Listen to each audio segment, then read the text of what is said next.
It's so fruity month. If you don't know what I'm talking about, check out Blossom Sandwich. I'll list to both the YouTube channel and the Instagram account in the description down below. But basically there is a challenge going on in June to make absolutely anything that you like with a fruity theme. I wonder if anyone would make anything. Ooh, you know those strawberry handbags? They're pretty. And now I've got ideas, but my actual route that I'm going down is I'm going to use some of my fruity fabric. Now you guys know I have a lot of fruity fabric. I've got some oranges, I've got some lemons back there. There's also pineapples, but the pineapples have made their way out of the stash and onto the table, and that is what I would like to get sewn up this month. Wish me luck. First up, I have, I think, 1.5 meters of this Dolce & Gabbana pineapple silk. It's actually a fairly weighty silk, which I hope bodes well and means that I will be able to sew this with relative ease. It's not that slippery chiffon, like water, breathe on it wrong and it disappears on you kind of a silk, but it does have beautiful movement. It is on a black background, which I know is not necessarily great for me, but what I'm planning on doing with this, and what this was bought with the intention of always being, is a cowl neck top. I kind of regret buying this much. I wish I had splurged and got more, possibly 3 meters, to make a wrap dress, because I love the idea of wearing a wrap dress with giant pineapples all over them. I am going to be incredibly careful and make sure that my pineapples are the right way up. I'm not sure if I'm going to go for a pineapple there, to be honest. I don't know if that's maybe a bit much, because the front panel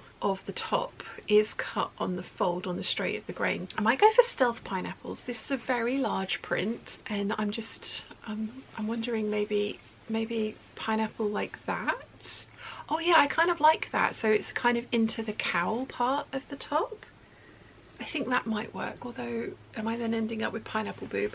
I'm going to have to be really careful about the print placement with this one, and also I'm going to be very careful, as I say, about getting the pineapples the correct way up, because if you're a part of the Sunday Hangouts, you know there's a standing joke, and I mean it's urban, it's not urban myth, it's urban fact. Upside down pineapples mean a certain thing, especially on cruise ships, so careful what you wear. And yeah, correct way, pineapples only. But I found and saw this fabric on M. Rosenberg, and that was before I knew about the upside down pineapple connection, so yeah. I shall be carefully placing my pineapples on my top, but I think, I'm not even sure if that's 1.5 meters. It might be 1.20 meters. Yeah, it's not 1.5 meters. So I'm going to have to be really careful about where print things go. Now I was going to cut a bias top out of this so my pineapples would have been squiffy. I don't know if there's any hidden meanings to squiffy pineapples, but fingers crossed, correct way pineapples, and I won't need to nest any pieces so that I end up with upside down pineapples on the back of the top. It's going to be interesting, but I have made a few of these tops now. I know that I like them, I know that I wear them. Last month I worked out how to fully line the top as well, so I will be able to do that. I'm going to fully line it with a viscose because I don't have any plain black silk to fully line it in silk. I also don't have anything except viscose that's a breathable fibre, as well as being drapey and fluid like this fabric is. But yeah, I'm really looking forward to this dress. Top, not dress. I think it's going to be awesome, and I'm really pleased that I, for some reason, feel confident enough at this point to say that I'm going to make a silk top. We will see if that actually happens, and if I manage to make this look good. I hope that I will. I hope it's going to be awesome. I think it is. I think as long as I wear it with bright things, then the black background won't mind too much, and the greens and the orangey yellows on this are definitely spring colours, so I think I can get away with it. It's going to be an interesting challenge.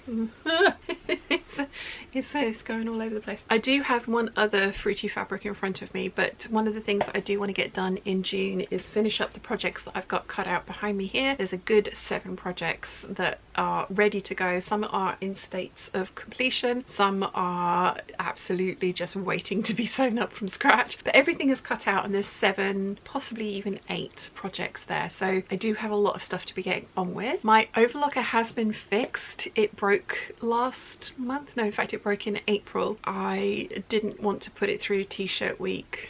I'm jinxing myself, I know. I didn't want to put it through t-shirt week when it was kind of half repaired, but I have the new part, so I can put the new part in myself. It's a screw out, screw in, so it should be very easy to do. I've watched him do it. That means that I'm going to attempt t-shirt week at some point this month. It's going to be interesting. I have got a bunch of t-shirts that I just want to make up. I know they don't take me very long. It's like an hour to cut out, so I have some t-shirts that I want to play around with and add some volume and fullness and draping to. That's what's going to take time. I've got fabric for mock-ups and then fabric for finished items. I have a lot of fabric. It's a giant pile, but as I say, they're very quick projects to do, so I'm looking forward to getting that giant pile of fabric into garment form and actually being worn, because I did go through my t-shirt collection earlier this year. It might have even been late last year, and cleaned a bunch out because there were some that just weren't the right colours for me or the right shapes. So I've cleaned those all out, so my t-shirts are, or plain t-shirts are looking quite sparse, so it will be nice to have some plain t-shirts back in the mix, especially for layering pieces. 7 or 8 projects there. T-shirt week,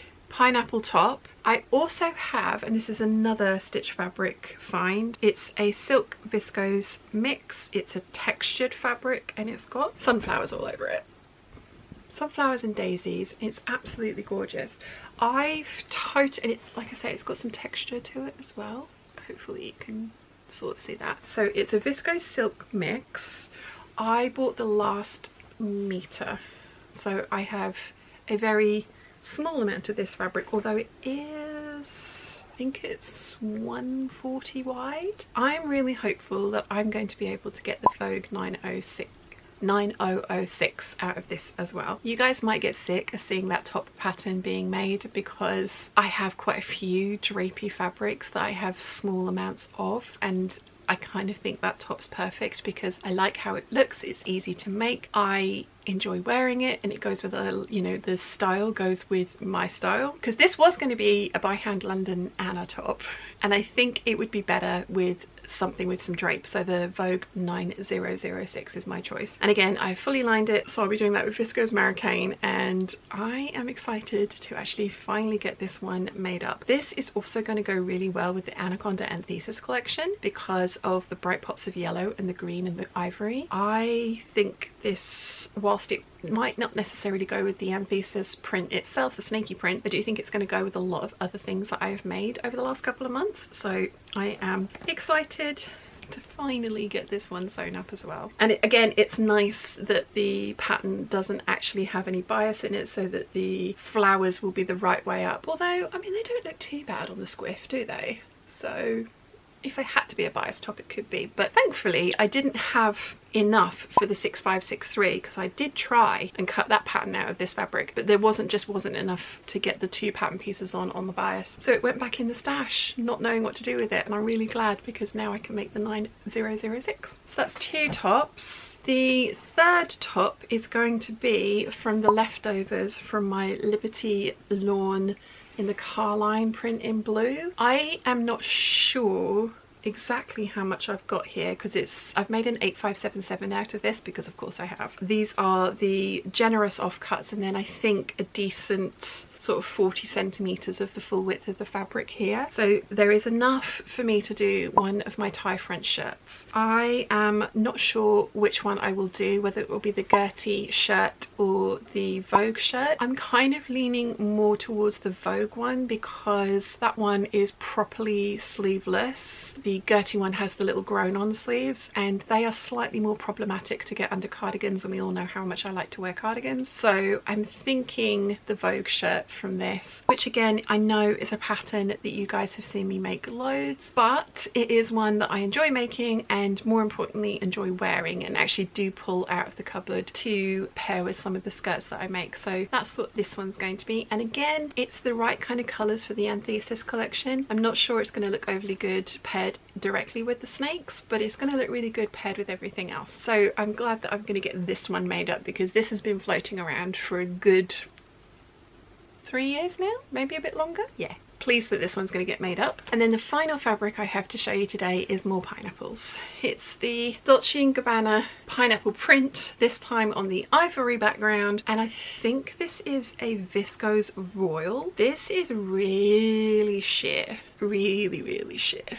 I have not known what I wanted to do with this for a while, but I think I've come up with a really genius idea. It's such a sheer and lightweight fabric that I was thinking, oh, it needs to be something floaty and wafty that, you know, doesn't have much structure in it, and I just don't wear those kinds of dresses. So the Patreon peeps recently voted on which of these dress patterns they wanted to see me make, and they picked this Vogue pattern, which is a really simple bodice with really big voluminous sleeves and a big skirt. Now we know that once you've made a bodice fit you can add any kind of skirt onto that bodice that you want, and I have 6 meters of this fabric. In fact, I think I have a little bit more than that, because there is a fault running through one of the center panels. I mean, it's not actually a fault, it's where the fabric got sewn together. Don't mind me, I'm just looking for the fault. I know I have a lot of this fabric. Oh, it smells really good as well, because it got washed as soon as it came into the stash. Here we go. And now it's now I'm wafting it around, I'm getting all the kind of fabric softener vibes. So yeah, it was sewn together, 2 panels were sewn together. I've no idea why they did this, but they did. So when I was purchasing this, I asked for 5 meters, he pulled it out, and then this was in the middle. So I think he's given me 1.5 meters from, so I've got 4 meters this side and then 1.5 meters from that side. So I've got a decent chunk of this fabric. And what I'm thinking I'm going to do is the Vogue dress that you guys have voted for, I'm going to interline the bodice with cotton lawn, a nice sort of ivory cotton lawn, which will really make the print stand out and give the bodice some structure, because this is a really super kind of like very tissuey drapey fabric. I, as I say, don't wear dresses that lend themselves to this type of fabric, the kind of billowy, chiffony, big over-the-top poofy dresses. I mean, I wear big top over-the-top poofy dresses, but not the billowy ones. So my thinking is interline the bodice, so it's going to be a layer of this, a layer of cotton lawn, and then a lining for the bodice to really make the print pop. Again, careful to make sure that the pineapples are the correct way up, because of reasons that we've discussed. Then the sleeves, which are really big bishopy sleeves, they can be sheer and see-through, and they're going to look awesome in this fabric. Now I'm not sure if I'm going to add a cuff on to the sleeve or if I'm going to just leave it, because it's an elasticated bottom to the sleeve, so I'm not sure if I want to add a little bit more and do some shearing around the cuff, because I really like how that looks, and I've done that for a couple of dresses. For me it gives it a little bit more versatility, because I can wear it slightly longer, or I can push it back up, because obviously with shearing elastic it makes it adjustable. So I'm thinking I might go down that route. I think whatever I've got left, I'm going to cut it into strips and do a tiered and gathered skirt, and I may even put in some insertion lace like I did with this dress last year. Was it last year? I think it was. So many of you guys wanted to see how I did that, and I did try and film the process with that dress, but the fabric was terrible for a sew along, because you really couldn't see what was going on, because it was sheer white with, it was a Swiss dot, so it had texture on one side, but it wasn't a great choice for a sew along. The pattern the Patreon peeps have voted for is going to be a sew along, but it's going to be a different skirt to the very simple circle skirt that they've put on to the pattern. So hopefully that will give you a few sort of tips and tricks about how I put insertion lace in, basically like make the bodice and then, you know, make some design tweaks to make this exactly what I want it to be. My So Fruity challenge is going to be this year pineapples. All of the pineapples. I'm really looking forward to it, because this fabric is absolutely gorgeous. One of the things that I had thought about doing with that Vogue dress was doing a tulle, an embroidered tulle overlay, and I just was worried about how scratchy that could be on the sleeves with nothing underneath of it, and you'd really want it to be sheer on the sleeves for the effect. So the fact that this is so dreamy and soft really fills me with joy. Now, I haven't made that dress before, so I am going to go through my stash and find some fabric that is similar in weight, so probably one of the viscoses, to test my theory and to try the dress out and just see if the neckline's where I like it, if it fits the way I want it to, all of those tweaks that I will probably need to make so that I'm not immediately going in with super expensive irreplaceable fabric. But I would eventually, hopefully, like to get this dress made up. That is the plan. So whilst I've only shown you 4 fabrics, I do have giant plans for June. But when do I not have giant plans? I mean, you'd think I'd learn, because I don't think I've completed my giant plans once, but I always like having way more things that I said I wanted to do and then getting to pick and choose from those items, rather than giving myself 4 projects and feeling constrained to those 4 projects because I said I was going to do them and then wanting to go off-piste on a tangent and do something completely different that month. So I've given myself a wide range of projects to work on, and I'm hoping June's lookbook is going to be a little bit fruity with at least 1 pineapple project, hopefully 2. Also this year I would very much like to not only get all my fruity projects sewn in June, but also photograph them and put them up on Instagram to enter the competition in the month of June, because last year I made all of the fruity things and then didn't photograph them until July, which is not what that's all about. So wish me luck and let me know in the comment section down below which one you are looking forward to seeing most. I think for me it is the pineapple dress, plus all the other projects that I've got going on over here. I'm really excited about some of these as well. But I'd love to know what you think. If you've enjoyed this video, you might want to check out this one here.